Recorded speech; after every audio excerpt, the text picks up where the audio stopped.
والله لا أعلم ماذا أقول. هؤلاء في أفريقيا إلى الآن ما زالوا يعبدون الأرواح وهذه العبادات التقليدية.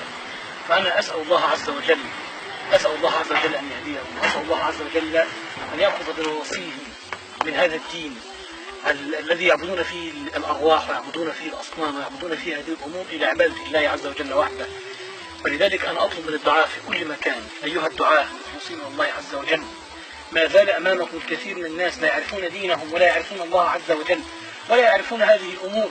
فالله الله في هؤلاء، والله الله أنا أشفق عليهم، والله الله في هؤلاء، حتى نستطيع أن نأخذ بأيديهم من الظلمات التي يعيشون فيها كما ترون إلى نور الإسلام. والله هؤلاء يحتاجون إلى من يدعوهم إلى قلب صادق، إلى من ينفق عليهم حتى يستطيعوا إن شاء الله تعالى أن يطهرهم من هذه العبادة، عبادة الأرواح والأنجاس. أسأل الله عز وجل أن يهديهم وأن يأخذ بنواصيهم من الظلمات إلى النور، إنه ولي ذلك والقادر عليه. السلام عليكم ورحمة الله وبركاته.